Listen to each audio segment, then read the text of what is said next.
Okay, thank you. All right, I'm going to put Harold back on here in just a minute, but let me ask you what you're looking at here. What kind of infection? Yeah, Ed?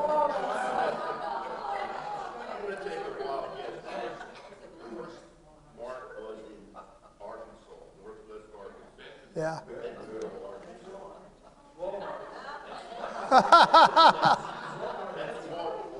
That's exactly right. So we are infected with Walmarts. Yeah, that's right. It started up in northwest Arkansas. If you've ever driven through that area, then you recognize that. And spread like wildfire year by year. You can see how it increased. Okay, I'm going to put Harold back up. He's got something else to tell you. So you're going to do my slide? You can do it. All right. So this is a real-world map story. One of the places I want to go to is the Sipsey Wilderness, which is within the Bankhead National Forest in northwest Alabama. So they have a great Facebook page, a tremendous source of information. And this is apparently the map that you need to have if you want to explore the Sipsey Wilderness. Anyways, so I discovered this map. So how do I get the map? Can't get it on Amazon. You go to Google shopping, you can't get it.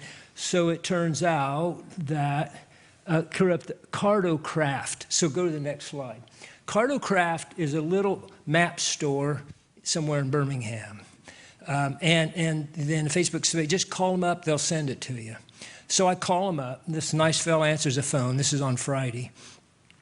I tell him, I said, I understand you have this map. Oh, yeah, that's a popular map. And I said, well, I'd like to get a copy. So he says, well, the boss tells me I got to cut expenses. The things are tough in the business. So you just give me your name and address. I'm going to mail it to you. When you get it, you send me a check. So anyway, and he says, and I won't go out till Monday. And I haven't got it yet. But I'm just amazed that, he said there'll be a little invoice in there. So in other words, there's a cost to them to use a credit card and things like that. So I thought, what a neat story. So I'm tempted to overpay for the map when it arrives. No, I didn't ask and they didn't tell me. I'm going to, no, I don't. But I probably wouldn't complain because I was so impressed. That's all. That's a nice story.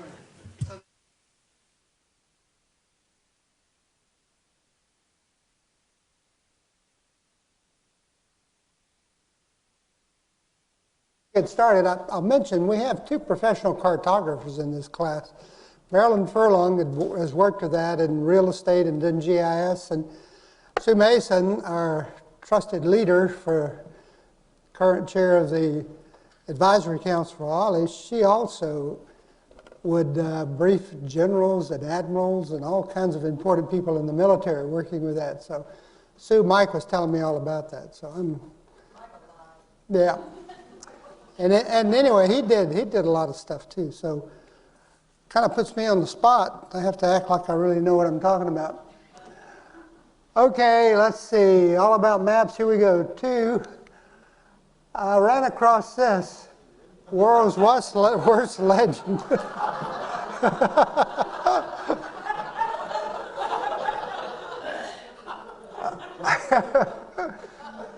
I got a kick out of that.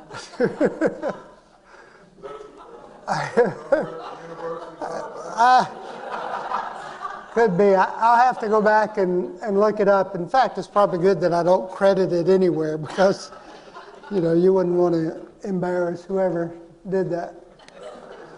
All right, last time I asked you, well, where was my son? And some of you looked this up and discovered that that's the key rehearsal simulator sleep, and up at the top of Mount Pilatus. And I'm sure I know some of you, and maybe many of you have been there outside of Lucerne in Switzerland. Really a pretty place. Okay, we're going to continue talking about thematic maps, data maps, mapping information of various sorts. And, we could do a whole course and maybe a whole year just talking about the different ways that data are represented and the issues with data and metadata and all kinds of things. But just to refresh from last time a bit, if you're talking about data, you can look at it. Some things are hierarchical. That means they go from big to small, numbers, ratio or not. Others are not. Sometimes it's just qualitatively different. And we talked a little bit about some of those distinctions. We'll get into that a little bit more here today. Spent a good bit of time on choropleth mapping. Choropleth mapping is where you shade the areas associated with the data collected. So if you're looking at census data and you're collecting by states, and you have data for the state of Texas, and so you color or you shade the individual areas then based on that data that you have collected. It could be by state, it could be by nation, it could be by county, census, enumeration districts, all kinds, but that's the definition of a choropleth map. Corresponds to the collection unit. Can be nominal data, that's qualitatively different data.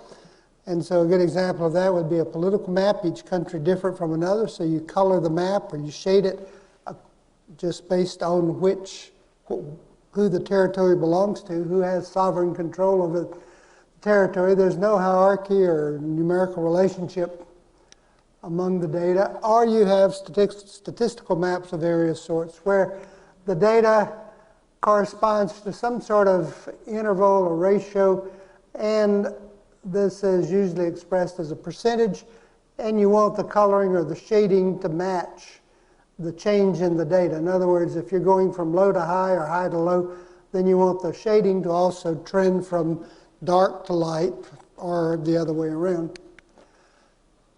It's common to use two colors if you're talking about increases and decreases. So here are counties in South Carolina where the population change. Red, it's increased. Blue, it's decreased. And the amount of decrease or increase is indicated by the intensity of the color scheme here. I mentioned this problem that often comes up with choropleth mapping, and that's the tendency sometimes to map absolute numbers. And the problem you run into is that if you have a big country, it's going to have big numbers, population or just about anything else. If you have small countries, such as Luxembourg, and that will influence the shading. So really what you've done is confounded two variables. The primary variable of interest, which in this case is population, and the other variable, which is the size of the country. Now I use Europe because you have really good differences among the sizes. Doesn't work quite as well, let's say, mapping population of counties in Alabama, because most of our counties are of a similar size, so that problem doesn't show up as readily. But basically what you want to do if you're doing choropleth mapping is always map ratio or percentage data. And so we always talk about population density, how many people per square mile. And so you want to map ratios or percentages, and that goes not only dealing with area, the size of the country. I used this example last time.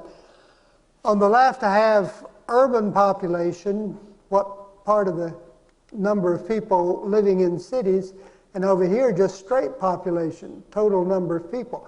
And you'll see there's generally some correspondence between the two maps. The bigger the overall population, the more people you're going to have living in the city. So the same situation applies. So what you want to do in this case is map percentage or the number of urban people, not as a percentage of the area, not how many urban people per square mile, but as a percentage of total population. So you want to end up with a map like this, percent urban. And so here, the standardizing variable is no longer area, it's no longer number of square miles, but it's the total population. But you're still looking at a percentage. So keep in mind, if you're using choropleth maps, you always want to use percentages of one sort or another. And think about what you're doing. So here, we're looking at, what is this? Percent of people age 65 or older. So here again, we're looking at the base population as a standardizing variable, and then that age cohort as being the one that you're trying to illustrate or demonstrate. So that's typical. That's one thing you run into with choropleth. I mentioned also, won't belabor this again today, it's important to think about your categories. Where do you draw the break line? Because it changes the way the map looks. It can look very dark or very light. By shifting these classification categories up or down. Here's another choropleth map I just ran across. Didn't show this last time, but I thought it was illustrative of what's been happening over the last 40 years or so. So who's dominating world trade now? We were about 40 years ago, but no longer. The dominant trading partner of most countries in the world is now China, which is kind of amazing to think about, isn't it? All right, it came up last time a little bit about black and white. Well, what if you're not using color? Well, of course, again, you can use shading, darker, lighter, and again, you have to think about the breakpoints. Make sure you're able to perceive the difference, the distinction among the categories. But oftentimes, you use patterns and textures. And you would use patterning like this, perhaps to differentiate nominal data, where things are qualitatively different. This doesn't, whereas this implies some sort of increase or decrease, this does not. This is just showing different characteristics, one area to another. And this is commonly used in a variety of kinds of maps. I tried to find an example and couldn't find one to bring in. Very commonly, it was, maybe not so much anymore, you would use patterning. Now here's some more patterning. You're using these little hatchers of stippling to show elevations and some other kinds of features. But it was very common to use diagonal lines to indicate different levels or different characteristics of things. And one thing that cartographers sometimes did was to just turn the diagonal lines around. So have sometimes horizontal, sometimes vertical, diagonal, to try to represent different areas. That doesn't work very well. And so I created, so here's some patterning. And so here, I just did this on my own to illustrate that it just kind of drives your mind crazy to look at stuff like that. And yet it was really quite common to show, different areas, different countries, different values by simply twisting these different lines around. So if you ever get into cartography and want to try this don't do that. Come up with something else. And I'll still look for maps. I know they're out there. I just haven't run across them. Okay, basic problem with choropleths, and this is what I alluded to at the end of the period last time, is a map like this implies a dramatic change as you move from one state to another, or if you're looking at counties, from one county to another. That is, that situation is created by the way we're using the data. We're applying percentage values to the whole state of Florida or Alabama, and yet it's misleading because that's not really the way data in reality are distributed across the surface. So do you get a dramatic drop as you move from state to the other, or is there uniformity across the whole state? Of course not. It's going to vary depending on where the people are concentrated or whatever variable it is you're looking at. So they've come up with some other kinds of things. One is called a Dawsey metric map. How do you like the flashing? I want you to notice that's important. Okay, and what you do basically is you use some secondary variables, one or more, to try to do a better job of representing a distribution. Now this kind of map is a little more difficult to create, and so you don't see it quite as often, but computers do make some of these things, make them a little bit easier. So here I'll assume these are just sort of 3 or 4 arbitrary or hypothetical counties where we have collected data, and this would be a normal choropleth mapping. But we know that within these counties, these shaded areas are where the people are actually concentrated, maybe neighborhoods, residential areas.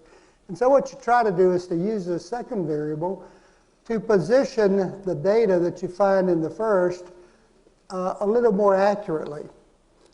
And again, it gets a little complicated when you try to do this, but you would use land use data, sometimes remote imagery, or not just simple knowledge. You may know, for example, that in one part of the county you have a big swamp where you don't want to locate people in the swamp. You want to put them where they actually live, unless maybe in Louisiana where they all live in swamps. But okay, so here's sort of the way it works. Okay, we have 200 people within this area. We look at satellite imagery, and we determine that, okay, this is where the people actually live. 200 people, so we have 7 areas. One option is to divide the 200 by 7 and sort of position each, whatever the appropriate number is, 1/7 in each one of these areas. Or more realistically, try to get some idea of how many people, what the actual concentration would be within the different areas, and then position the people. And so you just do some stretching and some adjusting to try to make the map look a little more realistic. So I'll just show you a couple of examples. Here's one that was done in eastern Serbia, choropleth map, but knowing where the people are actually concentrated and the cities over here, and so they have adjusted the map to look something like this. Here's another one. This was done in Oregon. And so again, these are census blocks, enumeration areas, collected the data. And but with knowing something about the place that they were mapping, then they came up with a daisy-metric map that looks more realistic, showing exactly where the people are probably located. Okay. Here's one. It doesn't have to be numerical data. This is sort of a common map that's showing population groups in the Middle East. Notice that this is not a choropleth map, but it's simply indicating the predominant ethnicity of the various areas within this part of the world. So you see the various, so the Kurdish area would be up here. It's been in the news a lot lately. But basically, it's the same kind of mapping technique, just knowing something about where the people are actually located and placing that on a map. Another example, Belgrade, and again, showing the concentration, the actual location of the concentrations of the people. People in Wisconsin. So again, not easy to make, but nevertheless, it can be useful in representing the true distribution of whatever the variable of interest. I've been showing population, but that's just sort of illustrative of any kind of data that you might want to represent. Okay, here's a choropleth map of China. China in the news a lot lately, of course, with the outbreak of the coronavirus. And here's another map of population in China, and this is using a contouring technique. These are called isopleths. So here's a choropleth, as we've been talking about. And what we're doing here now is creating essentially isolines or isopleths, which is a more common term, to indicate the actual concentration of people. So this is a little bit different. This is not a daisy-metric map. This is similar to the contour map that you might use to navigate terrain, or the standard topographic maps that are fairly common. And so notice that in these situations, you're still mapping population density. So you still are basing your map on that percentage value, how many people per square mile, or not on total numbers. And the way these things are made, I'll just give you an example, an illustration. Okay, so I've created a few data points here across the state of Alabama. And I've arbitrarily labeled this. These are attraction indices. And notice that Auburn is the most attractive of all. And so normally what you would do if you wanted to make a map like that, you might have data collected by county. And so you would simply identify the central location of a county.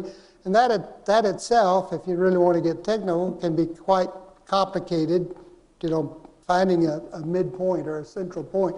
But once you've established that that central location of the place where you want, that you're going to associate the data value with, then you can create an isopleth or a contour map of a distribution of this sort.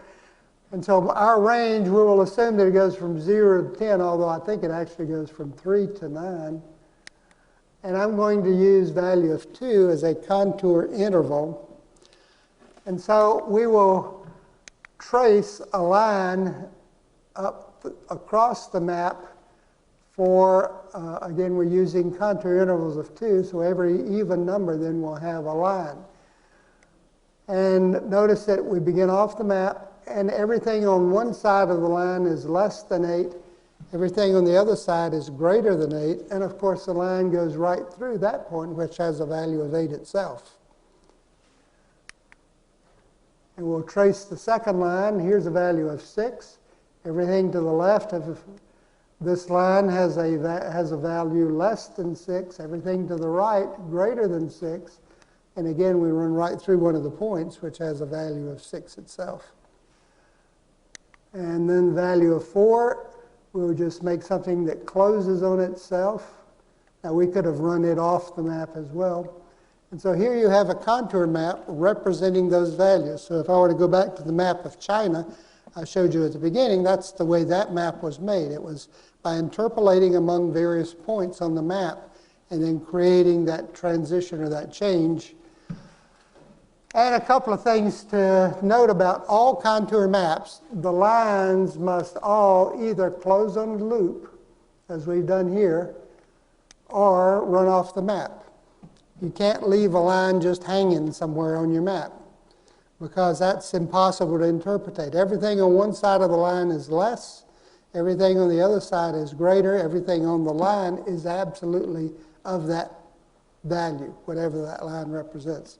Yes, Ellen? Does that loop include the value that is 4 on the map? Okay, notice that everything inside the loop is less than 4, and it goes right through the number 4 right there. So if you want to think of it in terms of topography, that would be just a little bit of a low spot where you're down. Now, I could have easily run the 2 lines off the map here. It all has to do with what do you think these values are over here.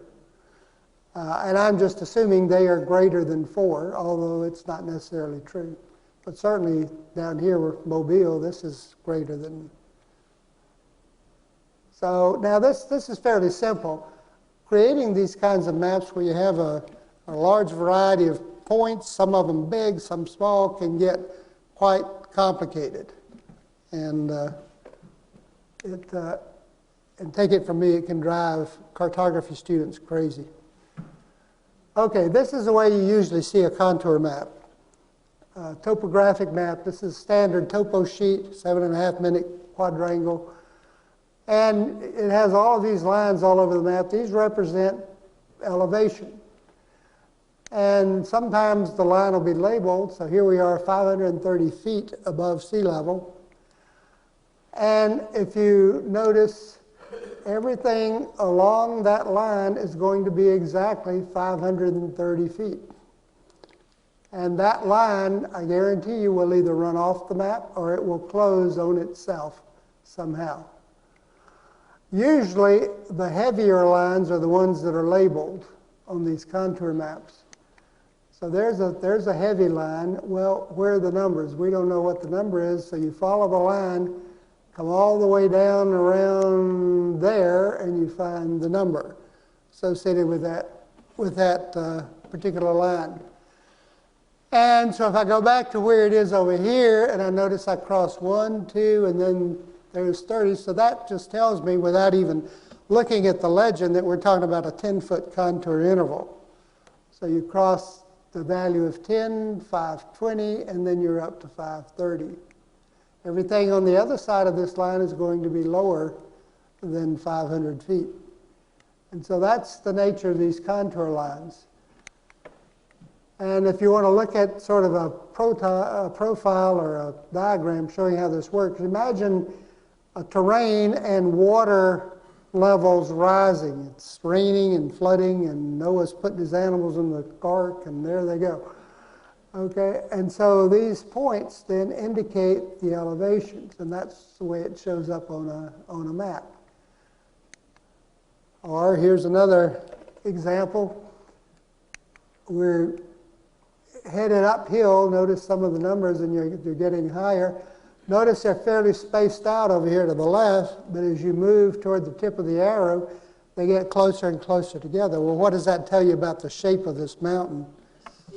It's getting steeper and steeper and steeper until you get up there and it looks like it's flat. Yeah.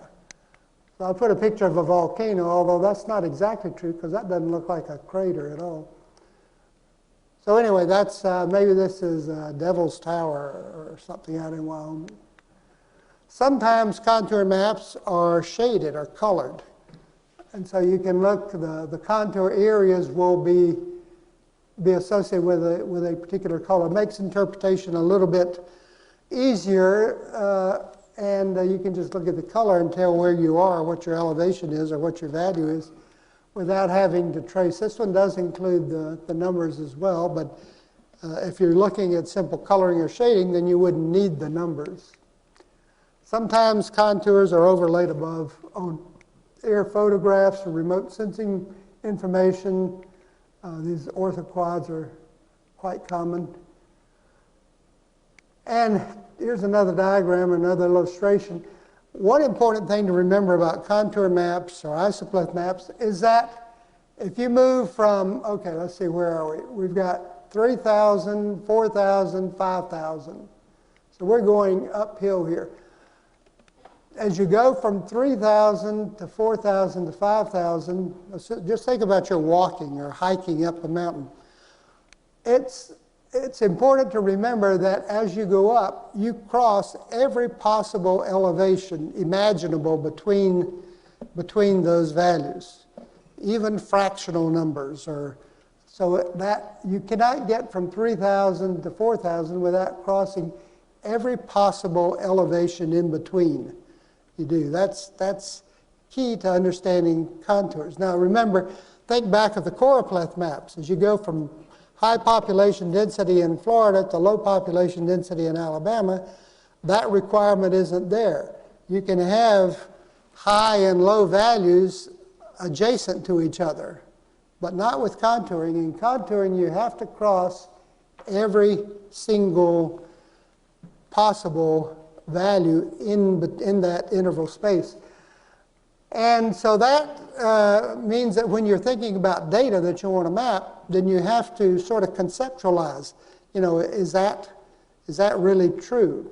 So most weather maps, most maps that have something to do with climate usually are of this sort. If you're talking about temperature or precipitation, then you do have those requirements. So here's one. This is annual precipitation. You have low precipitation down here in Montezuma, and I'm not even sure where this is. Anybody know? And then you go up to Happy Jack, and it's heavy precipitation. But this is annual precipitation. And what's the average annual amount of rainfall, or snowfall, I guess, that you would expect to find? And just think about it, as you go from this very dry area to a very wet area, you have to cross every intervening, every intermediate value possible that's conceivable within that range. And so that's key to understanding isoplyths or contour maps. Here's another one, sunshine duration in Europe, and you can see again the colored contouring associated with this kind of map. Here's a population map of Italy. Again, the same kind of thing. Now these maps are made just as I showed you on the map of Alabama. You will have population assigned probably to county or province centers, and then you'll simply interpolate among those different data points. And so you see concentrations in Rome down around Naples, Milan, maybe up around Venice, along the coast, but it does give you a good pattern. And of course, the mountainous areas here in the middle of Italy stand out as being more lightly populated. Let's see, percentage light here in Europe. No, not much surprise there, I guess. As to, not many gray-haired people down in Iberia. Average temperature, December 9th to the 15th. Anyway, cold areas in the Rocky Mountains. This is, I guess I didn't label it, this is potential power generated from solar energy. And so, again, no mystery. The hot, dry, cloudless areas out west would be the ones that have the greatest solar energy potential. Okay, yeah. Alabama, even though it's sunny here a lot, is that because of, we have a lot of trees? It's probably because of cloud cover. Yeah, I'm just guessing. Yeah. All right, this was interesting, came out not too long ago. Temperature change over the last about 120 years, I guess. You know, we talk about climate change, global warming. Well, here's a good example of it. Notice that it goes from kind of a lightish blue up to these intense values up here. The only area really where the country has not heated up too much is right here in Alabama, Mississippi. But look what's happened. You know, if you've ever been to Glacier Park in northern Montana, well, the glaciers are gone, or going. So again, the same technique. This is an isopleth map. This is contouring map. As you go from low values to high values, you cross every intermediate value to get up to those higher values. Here's another one. This is, I should have, not sure what, is that Miami? No, it's not. It's an airport somewhere. But they've plotted noise isolines showing the potential noise created by the takeoffs and landings, I guess. Another one, similar kind of technique. This is how long it would take to travel. 1800, let's say, to get to the Mississippi River, about 5 weeks. And then you begin to get, I'm not sure when trains were actually introduced, but the travel in the period of 30 years dropped to 2 weeks.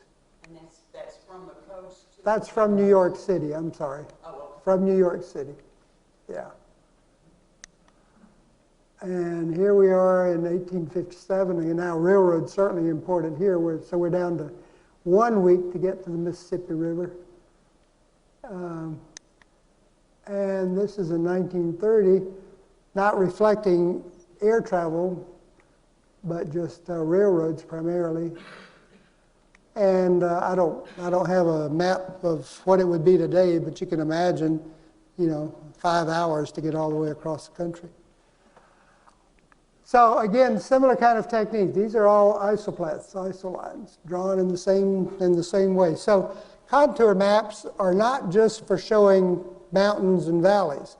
We use them for all kinds of data, and they're very useful ways to show most different kinds of information. Just one more.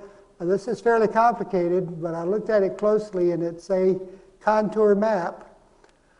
And this is average annual minimal temperatures put out by the USDA. So I traced, here's the legend, or the key, I guess, over here to the left.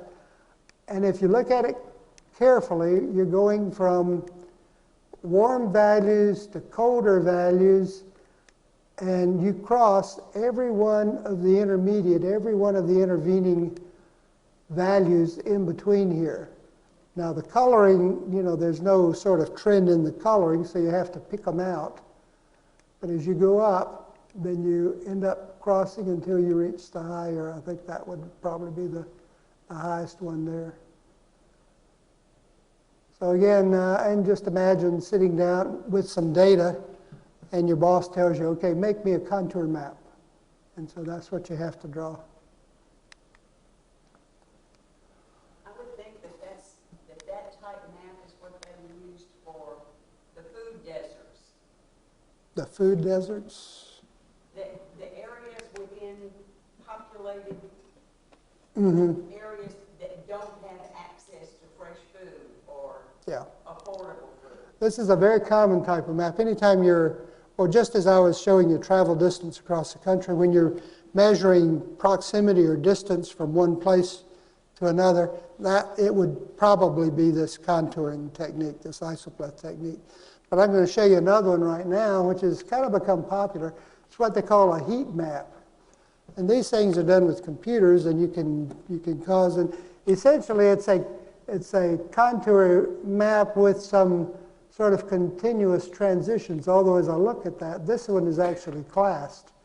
So these colors correspond to classifications here.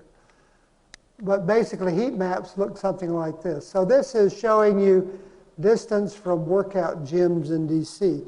And you just stick the data in a computer program and it spits out these kinds of things. Microsoft Excel, for example, will do something like this.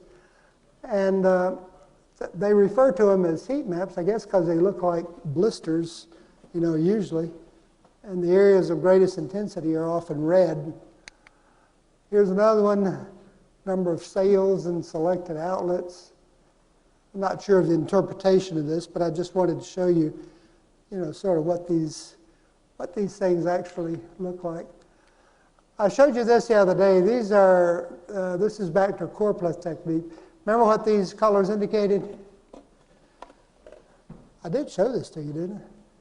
Well, these were animal populations. All the blue would be chickens and, you guys remember that? That was last term. I realize it's been a while. And at our age, we don't recall like we used to. But I thought I'd show you just some combination map techniques that are used. Sometimes they will combine colors. So here, this is basically choropleth map. Each one of these little areas is a county area. And here's the key. So anything that's pink, these are cows or cattle. Yellow are pigs. Sheep and goats. Chickens are purple. Turkeys are green, okay? So all the, chickens are all the blue areas. And basically this is animal population density. So this is not number of pounds. So, a cow would weigh about 1,000 chickens, I guess. But this is population individuals. But it does give you an idea of where the animals are located. So you can see the concentration of chickens down here in the south. Cattle, pink, pretty much throughout the country, especially through the middle part of the country. And of course the corn belt up to the north, the pigs, the hogs, that area. And you may not know that most of the turkeys actually come from eastern North Carolina. So what you're doing is, this is density by county, to show you a couple of close-ups. And what was sheep? See, sheep is that aqua color, I guess. I don't see much of that anywhere. Texas. But notice that what they've done is they've color combined, so some of these dark areas would be where you have, I guess, high populations of multiple different animals. So I thought that was interesting. Another kind of map that's become interesting and fairly common is where you map two variables at once. And you'll use coloring or shading to indicate the combination of the variables. So here's a bivariate map, obesity plotted against physical inactivity. Okay, look at the key down at the bottom. Obesity goes up as you move toward the purple or rose or red. And then inactivity goes up as you move toward the, what is that, teal or aqua or something? Okay. So white areas means you are physically active, let's see, and skinny, right? So you're active and skinny in all of those areas. The darkest color here means you are inactive and overweight. So the deep south seems to stand out, I guess, a little bit. I thought Wisconsin was in competition, but I'm not seeing it. Well, this is the data, and you know, I've been up there too and seen a lot of folks. I won't really comment on, but my mind kind of goes back to the Walmart map at the beginning. But anyway, and so then the various intermediate colors, you can kind of see combinations. So if you get this coloring right here, that means you're not active, but you're also not fat. So you sit around watching TV, but you don't gain weight. Interesting to me that Colorado seems to be one of the most fit areas in the country, right? And areas out west, which is maybe to be expected. Here's another one. Again, bivariate mapping. This is mapping drinking and smoking. Favorite vices. Okay, so if you are white, then you don't do much of either one, and lo and behold, look at there. Most of the state of Utah and Idaho to some extent. So credit the Latter-day Saints, the Mormons. If you engage in both of these things to great excess, then you are this darker colored. So right across the border in Nevada, things go downhill. Or blue, then let's see, you do a lot of smoking, but not as much drinking. And then the intense, the orange, you do a lot of drinking, but not as much smoking. And Barbara and I have commented, we've traveled up in these areas a lot.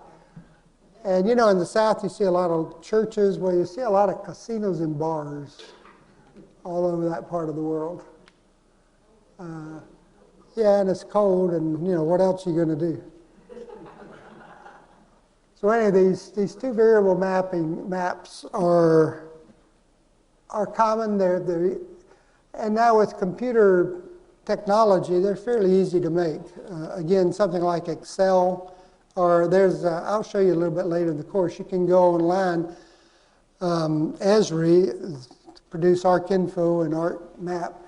They have an online free website you can go to and just plug in your data and you can create a map just like this without much difficulty.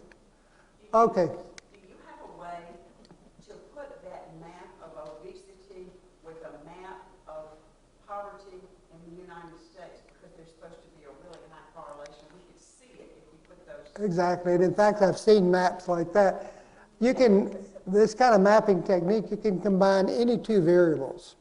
So you would just map. So what you're talking about, let's say obesity and poverty, that would be one option. A little bit more complicated if you start thinking about multiple variables, like 3 variables, and so usually, and I've seen maps that do that. What you would do would be make a series of maps, and then you'd look at a transition from, anyway, it gets a little more complicated. Okay, let's take a break. We'll come back. Got more to talk to you about. Okay, welcome back. Those of you who decided to come back. All right, let's see. Okay, so far we've talked about choropleth maps, talked about isopleth maps. These are choropleth maps, again, similar to what we were talking about earlier, where you do color the entire area, but again, here using a bivariate sort of combination technique. Another kind of map that's very common, you see this all over the place, are these circle maps, proportional circles. And again, you're mapping some sort of data, and the size of the circle corresponds to the data value. Now, it gets a little bit complicated. Well, okay, how do you make a map like that? Assume we're talking, okay, the number of people killed in road accidents. So there are numbers here. Let's say 400 or whatever. So you might think, well, what you do is just, let's say I'll use the diameter of the circle to correspond to the number. Well, that ends up misleading the reader. What you need to do is you want the number, be it 400 or 500 or 25, to correspond to the area of the circle.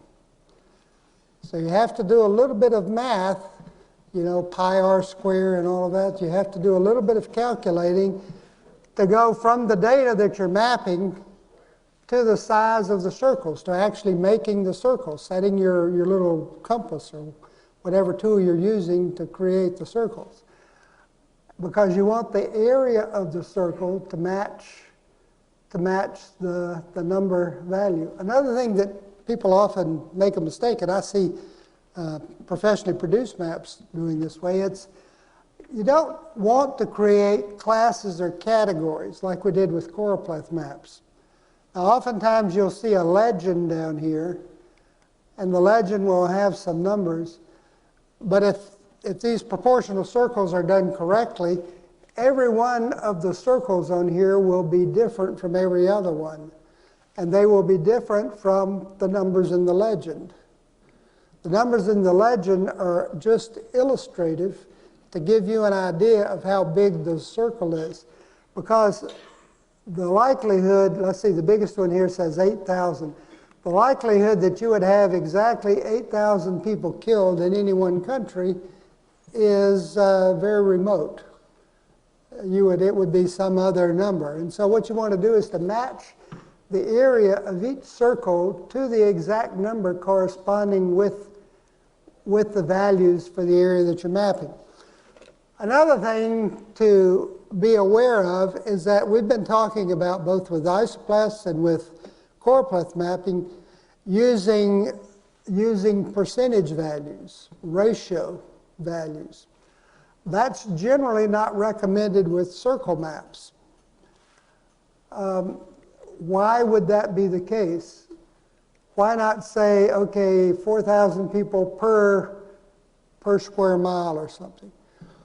Well, and it gets a little more complicated when you're standardizing by total population. But if you're just looking at, let's say, people per square mile here, the size of the circle corresponds to the number of people in Spain that I'm pointing to right here. What your mind does, what your eye does, is compare the size of that circle to the total background area of Spain. And so the bigger the country, then and essentially what I'm saying is that in your mind you create a proportion or a relationship between the variable of interest and the size of the country itself. And so you would expect then, and you look at this and you see, well, how much of this area is green versus orange? And that gives you some idea of that percentage or that combination. So you would expect in an area like Russia, now we don't have data for Russia on this map, but you would expect a large circle. But again, your mind is essentially comparing the percentage of the orange to the green. And so that percentage remains constant or standardized. If you don't remember all that rationale, then simply recall that by and large, circle maps are made with absolute data, not with the percentage or the proportion, unless there's some other reason to do it that way. So these are very common. We do a lot of mapping like this, usually straight values instead of percentage values. Here's another one showing these are, again, production of wood for the different areas. And notice again, this is absolute numbers. This is not amount of wood per square mile or anything like that. This is just the total production. And you can notice here that oftentimes with circles, one thing you have to deal with is the overlapping of areas, the overlapping of representation. So the United States has a big amount. Canada, you want to show Canada, and so you have to represent that up here generally where Canada is, but the circle for Canada then overlaps that of the United States. You want to make sure that the smaller ones are always on top of the bigger ones when you do this. Not much point putting Canada in the background.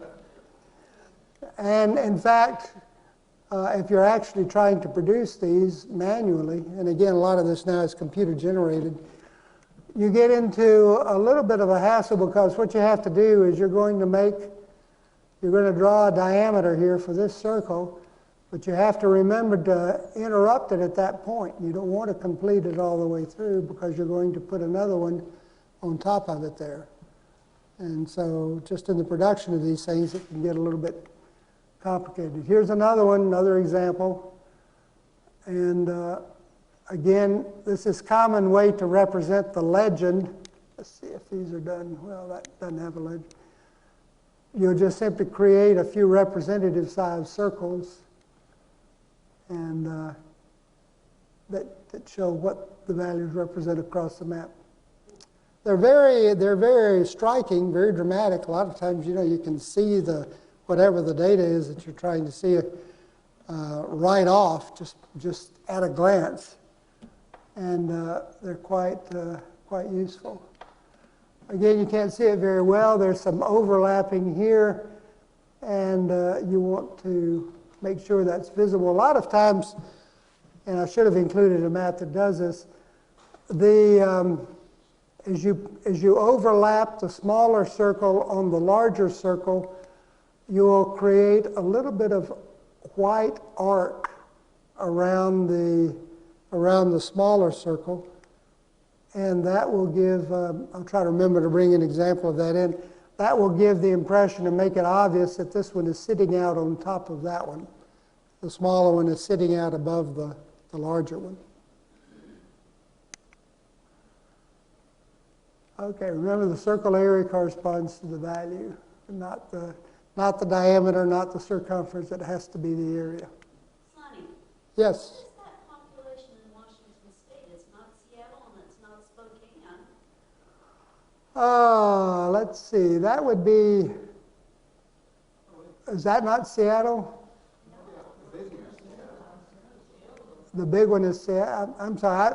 This is not showing the sound and the ins and outs. These are just simply the county boundaries. I don't know enough about the county boundaries or the county distribution in Washington. I'll go back and take a look, but see, I'm assuming even though these are showing as county areas, that this is mostly water all up in here, wouldn't you think? I'll double check, and if I'm right, I'll tell you. If I'm wrong, I will forget about it. Okay. Yeah. So all of this is all peninsula out over there. That's Olympic. So this is Tacoma, Seattle, right? Okay, good. Thanks, John Paul. Okay, here's another one. Here we're using two different colors, again, circle maps. And this is production of weapons, and this is production and purchase of weapons. And you can see the blue is who's producing all the weapons, and the red is who's buying them. And then the circle sizes represent the total amount. And that's in millions of dollars, I guess. That's the size. So let's see. And I guess the coloring represents the defense budget. Anyway, an interesting map.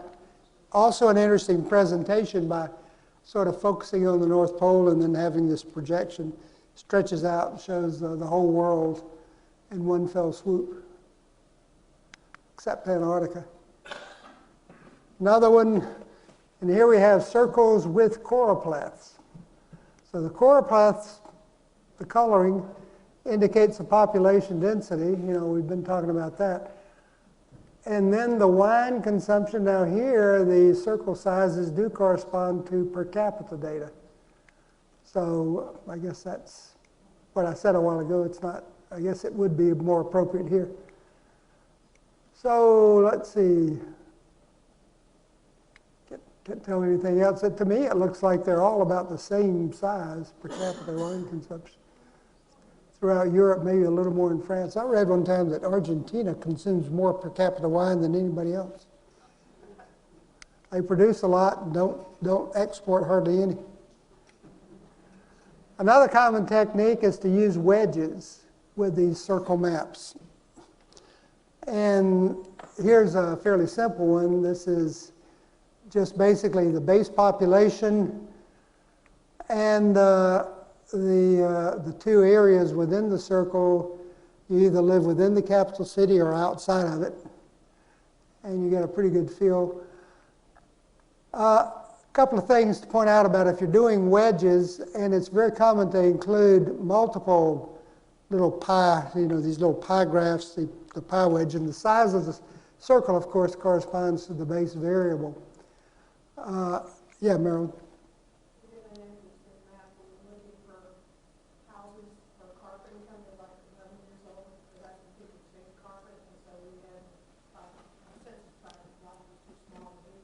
Yeah. We had 10-year intervals on that on the pie chart, and you could see the size of it. That's also the year. I mean, you could see right southwest. Most of the yellow that was 10 years, and that's 10-year houses. Okay, so the older houses are down south, and so each one of the little wedges corresponded to a period, to a year. Interesting. And again, if you're using some standard programs, again, Excel as an example. Go to the charts, and they'll make charts that will do this sort of thing and facilitate it. And they have some mapping capability.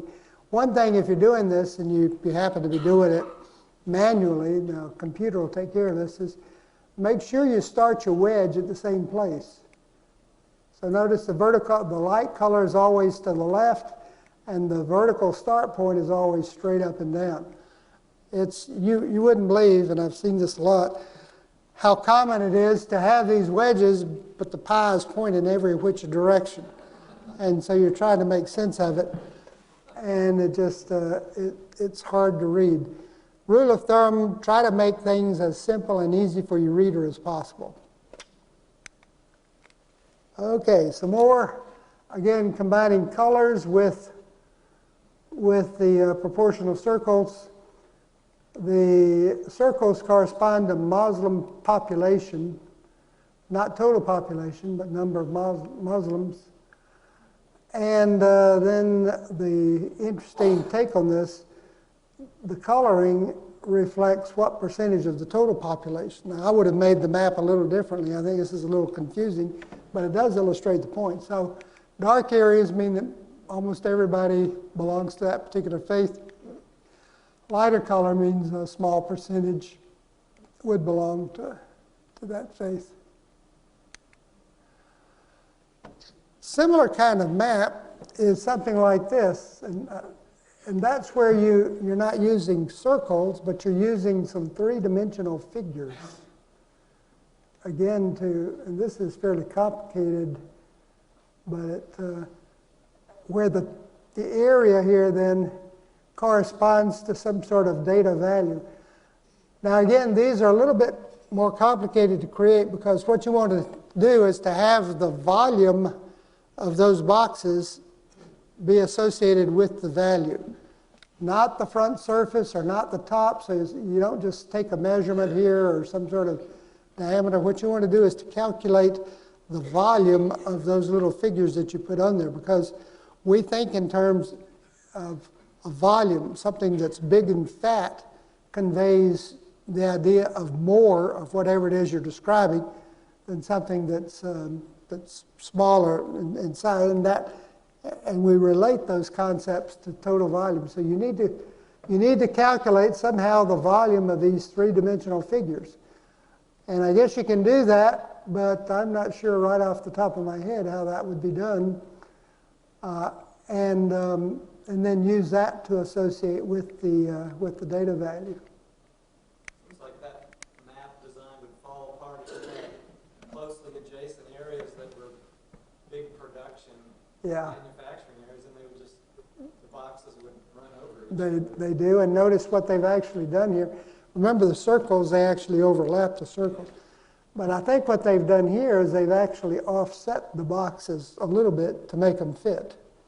I'm guessing. You'd have to go back and examine because, yeah, and so, you know, this would preclude, I guess, doing any kind of stacking and trying to think of a technique that it'd be hard to do. Yeah, Dwight? Sonny, I noticed, this is about 60 years old, this map, and I'm wondering, has this kind of representation gone out of favor? These maps were manually produced, and I got this actually, I think I got it off of David Rumsey because I was looking, and they used to be more common. I'll show you in just a little bit, there are some computer applications that do make these three-dimensional representations, but they don't look like this. This is a little more artistic. You know, they just, I'll show you. There'll be, I think we'll see if we get to it today. Another common map type is a dot map, where dots represent individual occurrences. And here, this is, let's see, conflict. Each one of these little dots, I guess they're not dots, they're little figures, represent some sort of conflict event. And right off the bat, if you look at a map like this, you get a little suspicious because notice a lot of conflict right here in Nigeria. And what's the neighboring country here? I'm drawing a blank. But anyway, nothing across the border there. And similar, and again, the coloring represents total numbers. And all that tells me is, well, conflict obviously happens in South Africa, but they are simply not reporting it, you know, and somehow they at least that's to my mind, same with areas up to the north, Libya. So I would be very wary of maps that have these sharp, dramatic boundaries or gaps in the data as you move from one area to another. Think about how the map was going. But anyway, this is a common type of technique, often used to illustrate agricultural production of one sort or another. So here we have dots representing cows and cattle. And notice one of the things you need to, one of the decisions you have to make on a map like this is to determine a value for each dot. Here the dot value is 10,000 head of cattle. If you put a dot for every cow, you'd have nothing but blue all over the map. You wouldn't be able to see anything, right? So you have to make a decision, and going back to the circle maps, with the proportional circles, you also have that sort of decision to make. You have to decide, well, what is my overall size of the circles going to be? What's the data going to correspond to?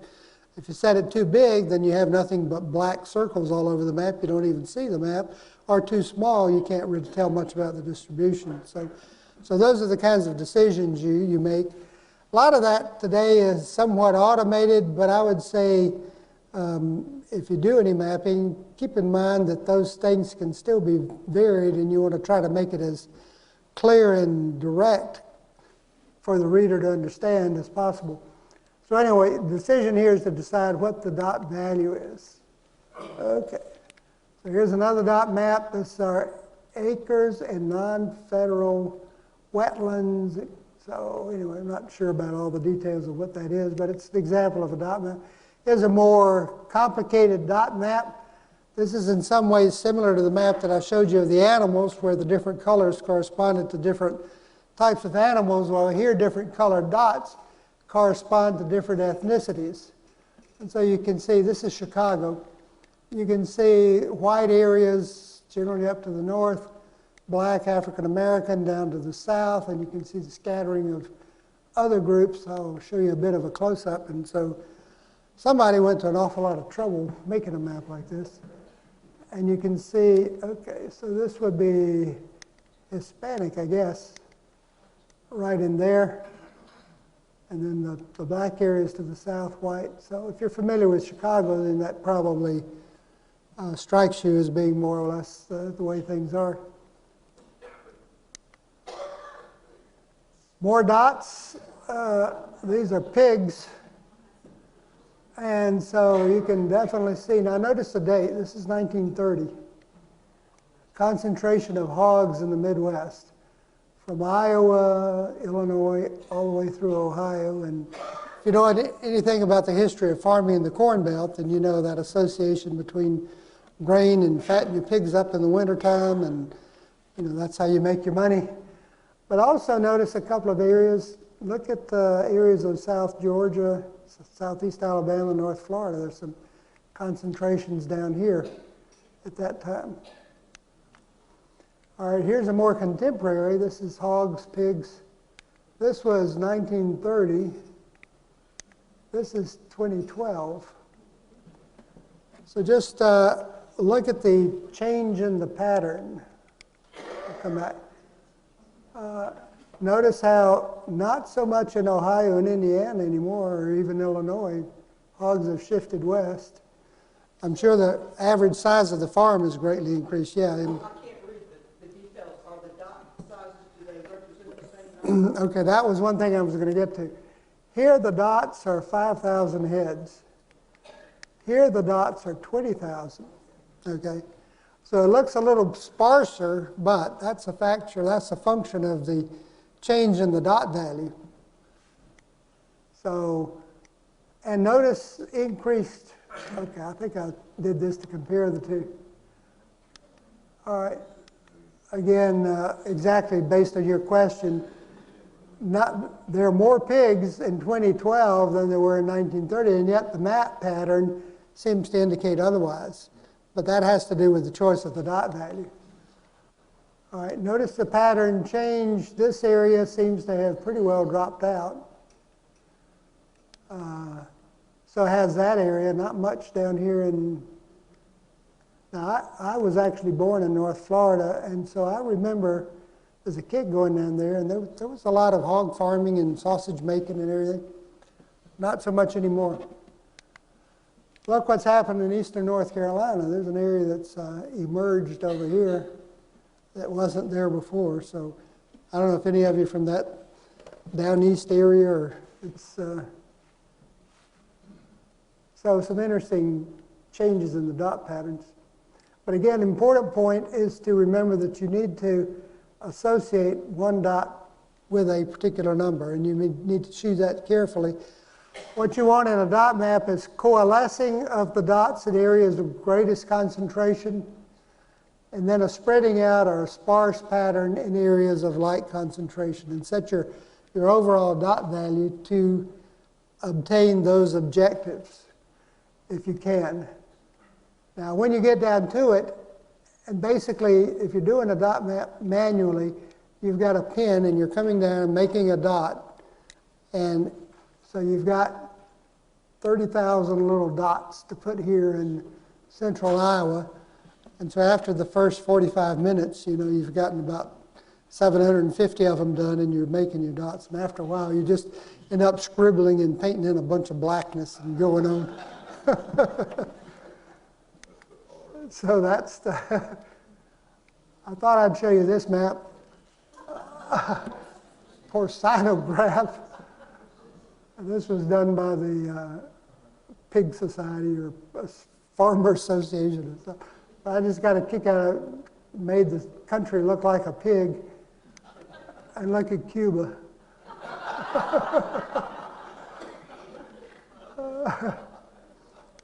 That was funny. Okay, let me show you a little bit more, and then we'll stop. I know you need to get over to the brown bag. Another thing you can show is movement. Things going from one place to another, patterns and changes.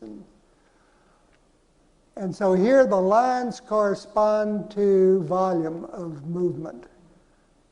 And so big interstates, of course, stick out like a sore thumb on a map like this. Air traffic.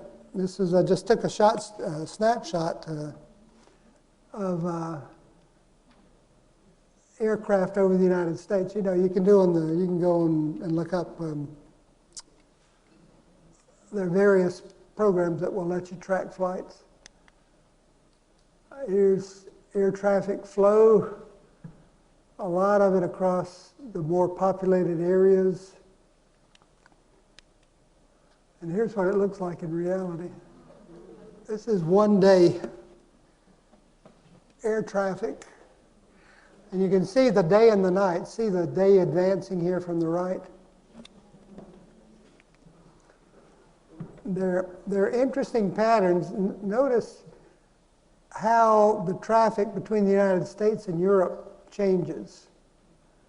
You know, what time of the day people, and of course, obviously, air traffic within an area picks up during the day.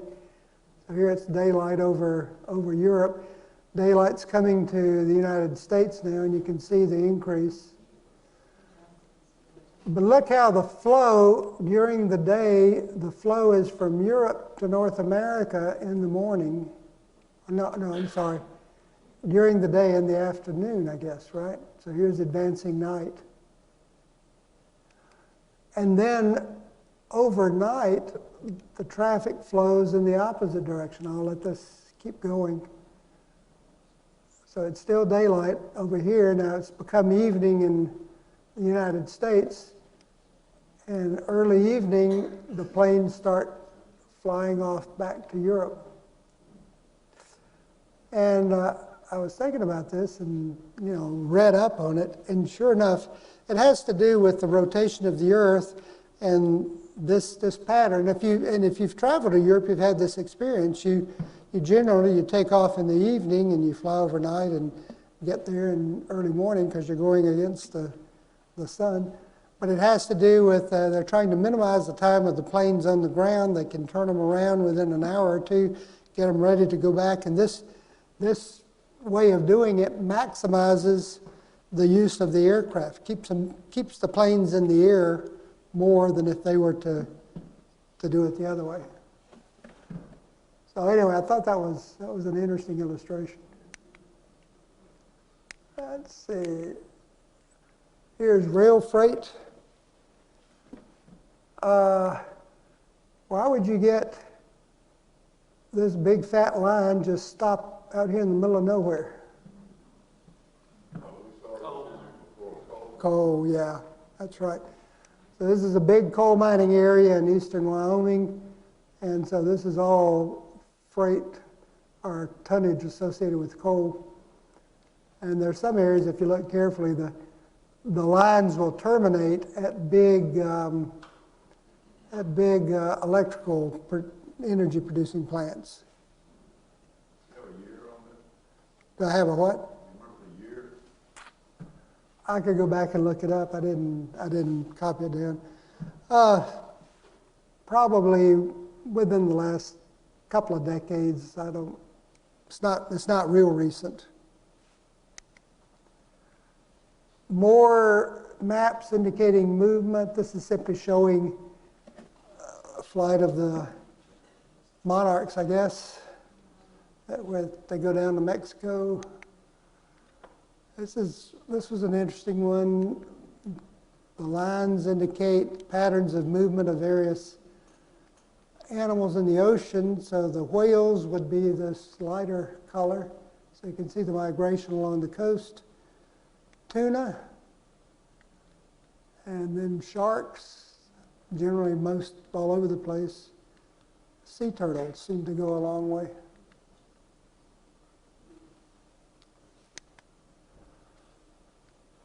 Oh, right now Bill Doach is teaching his class on rivers, and so he and I had a conversation the other day about our competition with each other. And so here you have river basins. Again, lines indicating. This is the movement of, during the period of the slave trafficking, 1500 to 1900, the number of people removed from Africa and brought over to the New World. the width of the line indicates the total number. So what's illustrative to me of this is the large percentage that ended up in Brazil and the Caribbean area, and relatively small directly to the United States. So we talk and think about slavery and the Old South and the Civil War and all of that, but relatively small percentage of this total traffic, which may have amounted to as many as 30 million people removed from Africa. And of course, the majority of them actually perished on board the ships. Now, what may have happened is, I've thought about this and read up a little bit, is they would first come to Caribbean areas and then from there get transshipped up to New Orleans and other places. So it might be a little bit misleading, perhaps. And I'm going to show you one more sort of illustration of the same thing, and then that'll be it for today. Now, this is not actually a map, but I thought it was an interesting and dramatic video.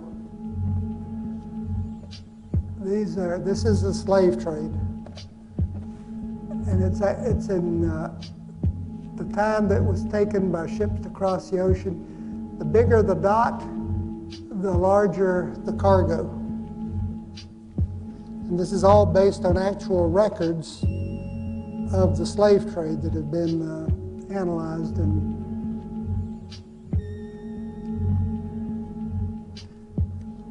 you can see the total number as you track along the bottom here.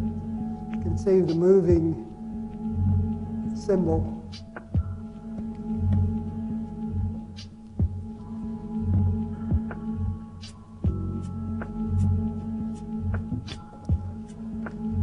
You get a feel for where they're going. Basically to the Caribbean, substantial numbers to South America, also where they originate.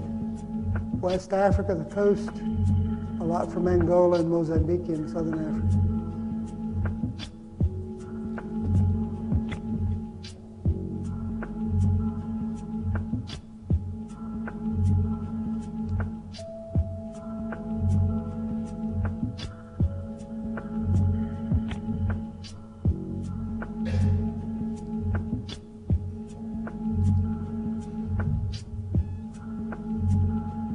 Heavy traffic as you move into the end of the 18th century.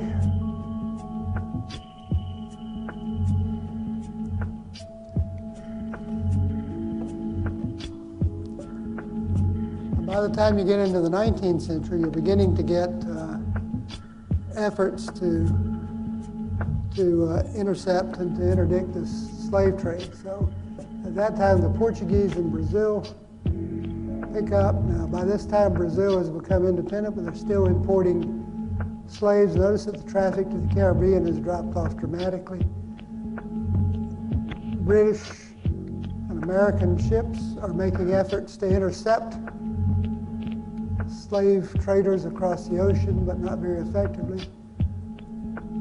And then it tails off. Okay, well, anything. I thought that's pretty dramatic illustration of what was going on. Okay, we're out of time. Thanks for your attention, and any quick questions? Yes, Emily. Last term, did y'all talk about computer programs that generate these maps? I'm going to get to that next time or maybe after. Okay. We're going in that direction. Okay, thank you.